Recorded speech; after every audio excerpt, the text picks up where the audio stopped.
Friends, இன்றைக்கி நான் கீரை கூட்டு தான் ட்ரை பண்ணேன். கீரை பொரியல் வேறு, கீரை கூட்டு வேறு. இன்றைக்கி நான் ட்ரை பண்ணேன் கூட்டு. ஆக்சுவலி இன்றைக்கி நான் தண்டங்கீரை தான் ஹார்வெஸ்ட் பண்ணியிருந்தேன். இது எங்கள் வீட்டிலையே ஃப்ரெஷ்ஷாக அதுவே வளர்ந்து வந்திருந்தது. இது ரெய்னி டேஸ் இல்லையா, ஸோ ஃப்ரெஷ்ஷாகவே இருந்தது கட் பண்ணும்போது. உங்கள் வீட்லேயும் இது மாதிரி மழை டைமில் நீங்கள் கட் பண்ணுவீங்க அப்படின்றத கமெண்ட்டில் சொல்லுங்கள். அதுக்கு இந்த கீரையை நல்லாவே குட்டி குட்டியாக கட் பண்ணிக்கிட்டேன்.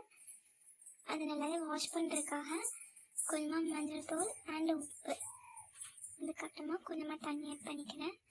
இதுமாதிரி சேர்த்து நல்லாவே வாஷ் பண்ணிக்கிறேன். ஏன்னா இது ரெய்னி டைம் இல்லையா, ஸோ கீரையில் எதுனா பூச்சி அதெல்லாம் இருந்தது அப்படின்னா அது இதாகிடும். ஸோ அதை கழுவிட்டேன். பூண்டு இடித்து வச்சுக்கிட்டேன். அதுக்கப்புறமா மிக்ஸி ஜாரில் ஒரு 3 பச்சை மிளகாய், கொஞ்சமாக தேங்காய், சீரகம், கொஞ்சமாக தண்ணி ஆட் பண்ணிக்கிட்டேன். கொஞ்சமாக இது மாதிரி குறைன்னு அரைச்சி வச்சுக்கிட்டேன். இதுக்கப்புறமா வெங்காயம் நல்லா கட் பண்ணி வச்சுக்கலாம். நான் பச்சை மிளகா கட் பண்ணலை, ஆல்ரெடி நம்ம பேஸ்ட் பண்ணிட்டோம். இப்போ நம்ம பேனில் கடுகு ஆட் பண்ணிவிட்டு அந்த பூண்டு இருக்கு இல்லையா அதை நம்ம ஆட் பண்ணிக்கலாம். அது கூடவே அது வதங்கினதுக்கப்புறமா நறுக்கி வச்சுருக்க ஆனியன் இது மாதிரி நம்ம ஃப்ரை பண்ணிக்கலாம். இது ஃப்ரை பண்ணும்போதே நம்ம க்ளீன் பண்ணி வச்சுருக்கோம் இல்லையா அந்த கீரை, அதுக்கு தேவையான உப்பு, அதுக்கப்புறமா கொஞ்சமாக மஞ்சள் தூள் ஆட் பண்ணிவிட்டு நான் மூடி போட்டுக்கிறேன். கரெக்டாக ஒரு 10 மினிட்ஸ்க்கு அப்புறமா ஓப்பன் பண்ணுறேன்.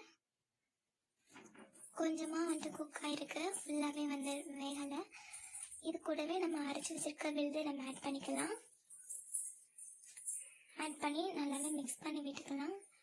அந்த கீரை மோஸ்ட்லி அந்த தண்ணி இருக்கு இல்லையா அதில் தான் நல்லா கொதித்து வரணும். இப்போ நான் மறுபடியும் மூடி போட்டுக்கிறேன்.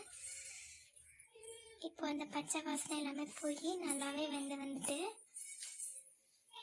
பட் ஆனாலும் எனக்கு தண்ணி கொஞ்சமாக இருந்தது. ஸோ அந்த தண்ணி எல்லாமே நல்லா கெட்டியாக வற்றி வர வரைக்கும் நல்லாவே கிளறிக்கிட்டே இருந்தேன்.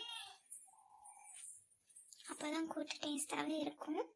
ஸோ நல்லாவே கெட்டியாக வர வரைக்கும் இது பண்ணுங்கள். இதுவும் வந்துடுச்சு, சூப்பராகவே ரெடி ஆகிடுச்சு. ஸோ இந்த ஸ்டைலில் நீங்களும் ட்ரை பண்ணி பாருங்கள். நான் இதை ஃபர்ஸ்ட் டைம் ட்ரை பண்ணேன். ஸோ நீங்களும் செஞ்சு பார்த்துட்டு எப்படி இருக்குது அப்படின்றத கமெண்ட் செக்ஷனில் சொல்லுங்கள். பாய்.